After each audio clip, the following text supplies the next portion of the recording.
हरितालिका तीज व्रत कथा। बहुत समय पहले की बात है।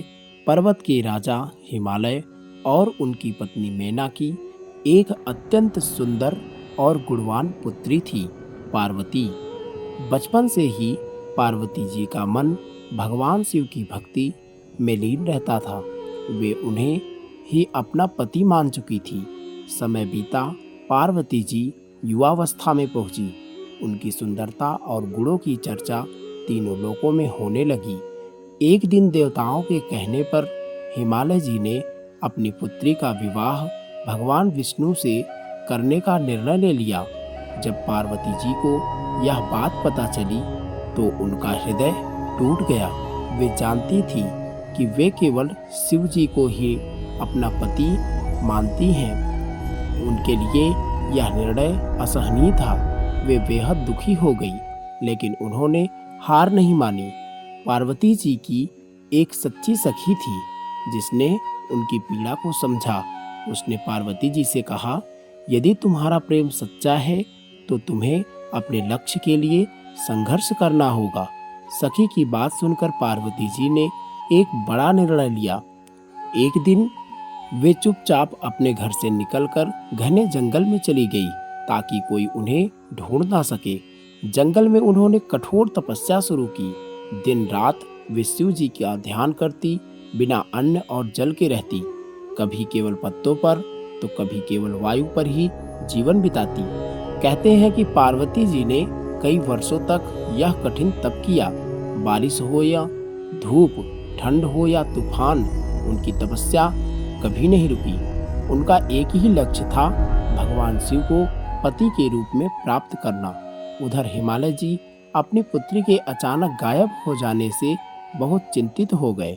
उन्होंने हर जगह पार्वती जी को खोजा, लेकिन वे नहीं मिली। अंततः उन्हें अपनी गलती का एहसास होने लगा कि उन्होंने अपने पुत्री के इच्छा के विरुद्ध निर्णय लिया। इधर जंगल में पार्वती जी की तपस्या से पूरा ब्रह्मांड प्रभावित हो रहा था। उनकी भक्ति इतनी सच्ची और गहरी थी कि अंततः भगवान शिव को स्वयं प्रकट होना पड़ा। एक दिन भगवान शिव उनके सामने प्रकट हुए। उन्होंने पार्वती जी से कहा, हे देवी, तुम्हारी तपस्या और सच्चे प्रेम ने मुझे प्रसन्न कर दिया है। मैं तुम्हें अपनी पत्नी के रूप में स्वीकार करता हूँ। यह सुनकर पार्वती जी की आंखों में खुशी के आंसू आ गए। उनका वर्षों का तप और त्याग सफल हो गया था। बाद में जब हिमालय जी को यह बात पता चली तो उन्होंने अपनी पुत्री की इच्छा को स्वीकार किया और पूरे विधि विधान के साथ पार्वती जी का विवाह भगवान शिव से करवा दिया। यह विवाह अत्यंत भव्य और दिव्य था, जिसमें सभी देवता और ऋषि मुनि उपस्थित हुए।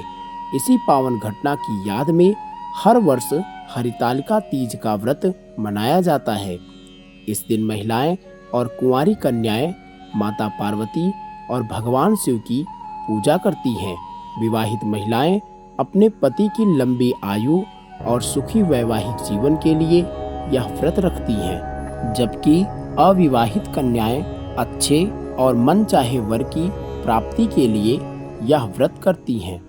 इस व्रत में महिलाएं निर्जला उपवास रखती हैं, यानी पूरे दिन बिना पानी पिए व्रत करती हैं। शाम को वे शिव पार्वती की मूर्ति या चित्र के सामने पूजा करती हैं, कथा सुनती हैं और अपने मन की इच्छाएं भगवान से कहती हैं।